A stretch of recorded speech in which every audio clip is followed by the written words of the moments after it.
A Casa Branca afirmou que agirá se a Rússia não conter os hackers de ransomware que invadiram os sistemas da empresa de software Kaseya. Milhares de empresas se comprometeram no fim de semana. O número de mortos continua a aumentar em Surfside, na Flórida, enquanto as equipes de resgate continuam a vasculhar o restante do colapso no condomínio. Isso ocorre em um momento em que a operação de resgate enfrenta mais desafios com a chegada da tempestade tropical Elsa na Flórida. E o ex-presidente Trump anunciou planos de processar o Twitter, Facebook e Google. As empresas suspenderam suas contas de mídia social há 6 meses por causa de seus comentários após o incidente de 6 de janeiro no Capitólio. Confira todos esses assuntos hoje no Diante dos Fatos.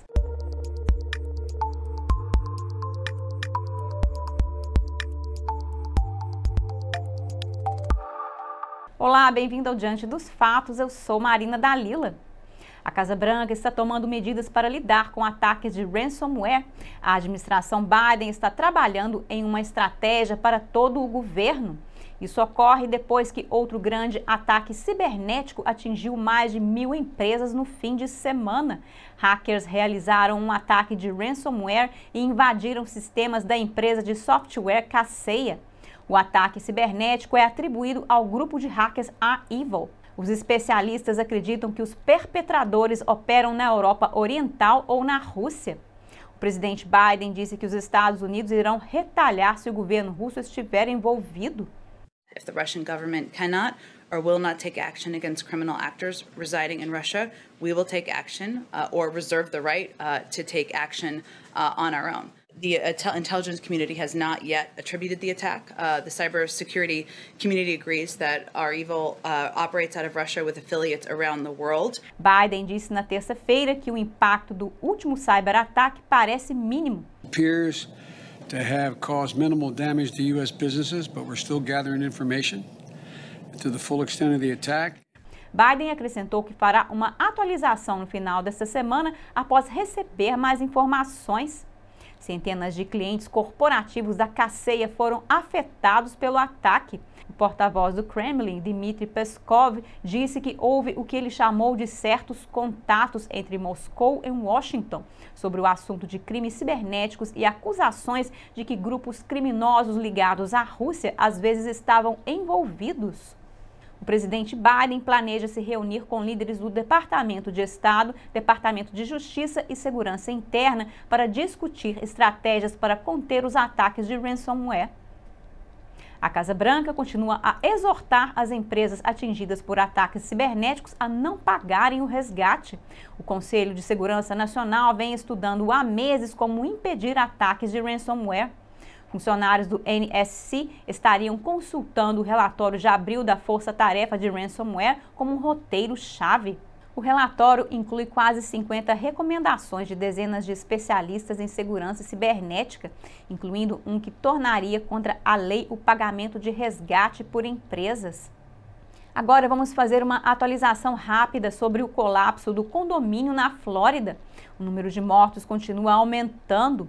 À medida que mais corpos são recuperados, o último número de mortos confirmados é de 46, conforme reportado na manhã de quarta-feira.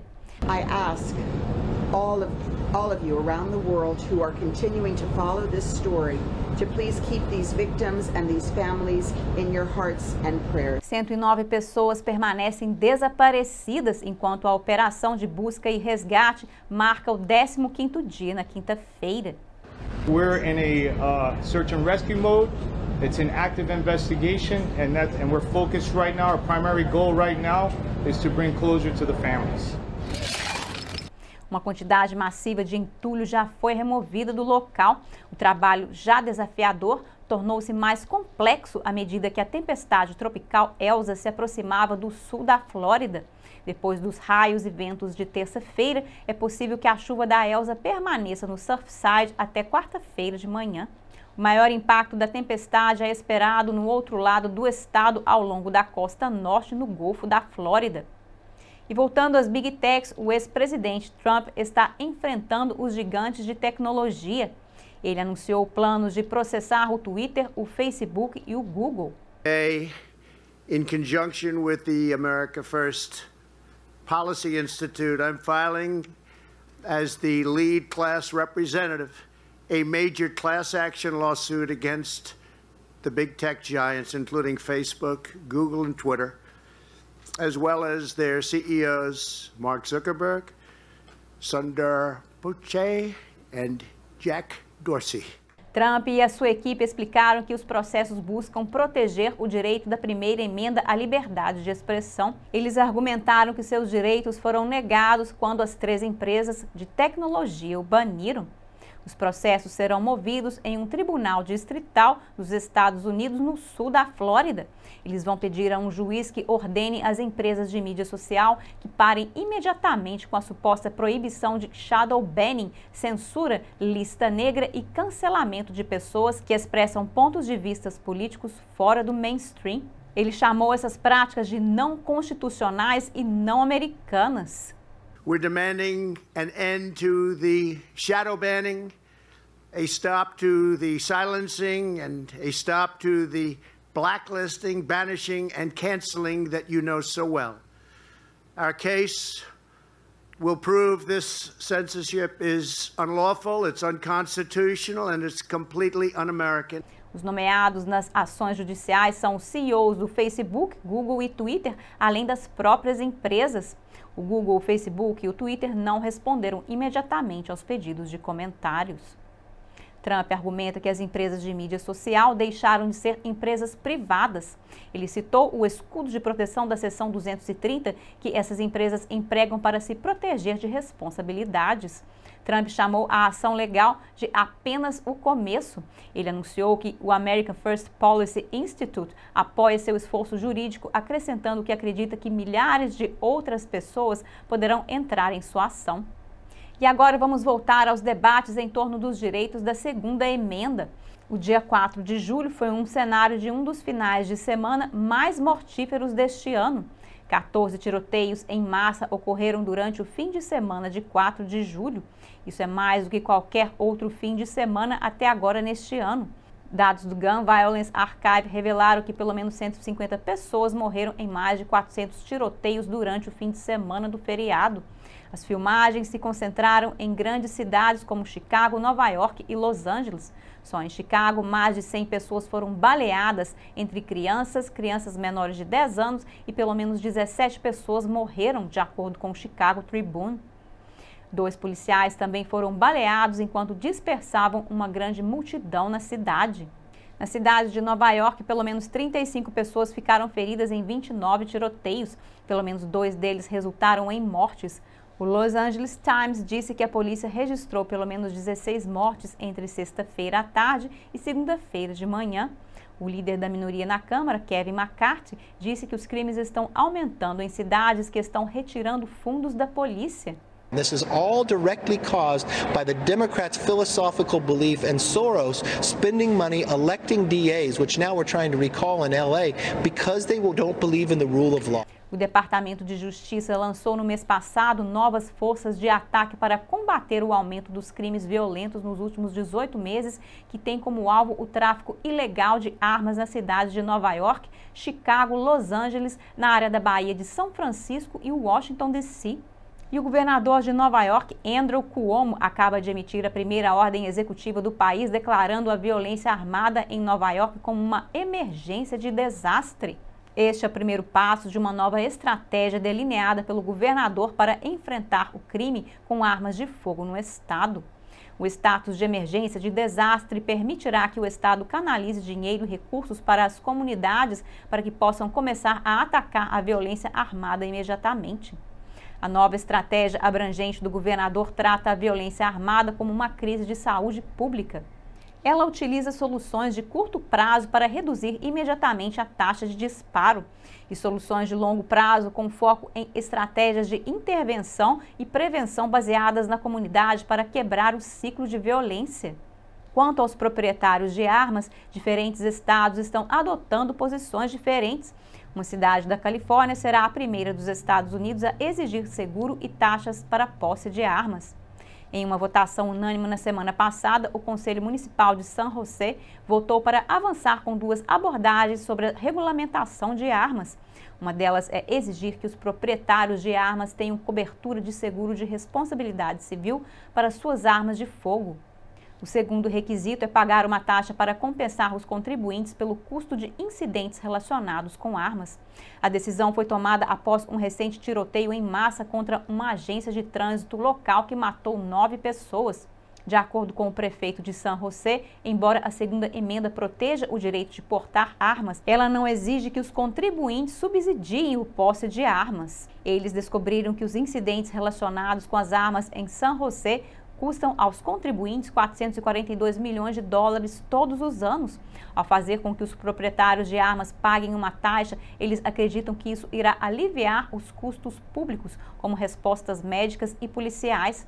Mas nem todo mundo se sente mais seguro com isso e parece que muitos estão resolvendo a questão da segurança com as próprias mãos.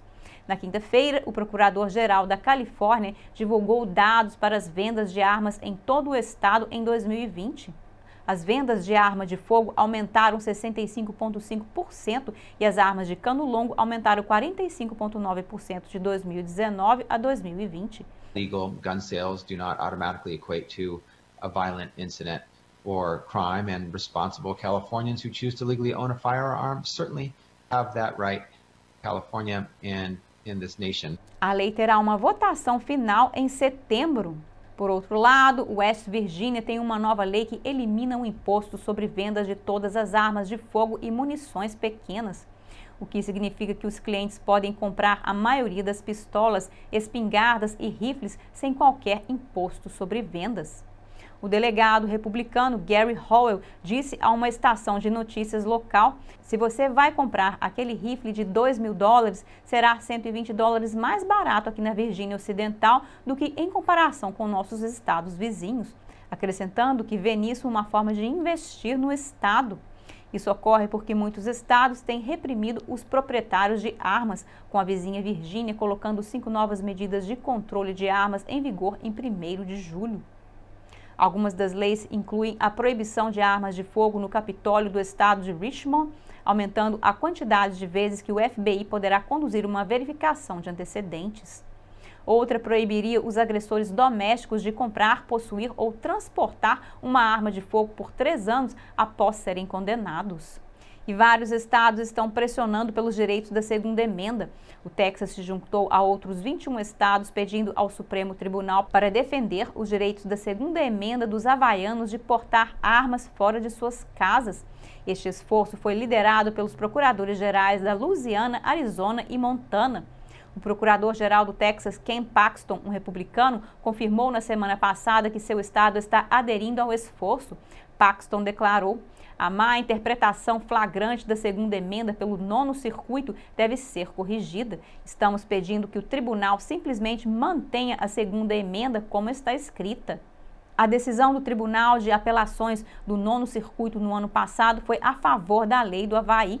Ela proíbe os residentes de portar armas de fogo fora de suas casas. O Texas e 21 outros estados entraram com uma ação de amicus brief com o Tribunal Superior. Eles argumentam que os direitos da segunda emenda dos residentes incluem o uso de armas fora de suas casas.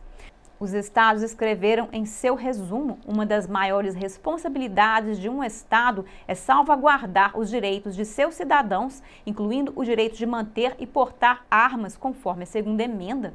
O processo do tribunal diz: o texto simples da segunda emenda protege o direito de portar armas, não apenas para mantê-las, acrescentando: no entanto, o regime regulatório de porte de armas de fogo no Havaí funciona como uma proibição total do direito de portar armas fora de sua casa para a maioria das pessoas. Portanto, viola a segunda emenda.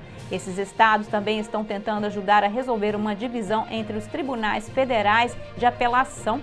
Vários dos tribunais decidiram contra o caso de 2008 do Distrito de Columbia versus Heller, uma decisão histórica sobre os direitos das armas. Eles disseram que as decisões inconsistentes dos tribunais inferiores também impediram os cidadãos de transportar armas de fogo além das fronteiras estaduais. Por hoje é só no Diante dos Fatos. Obrigada por assistir e até a próxima.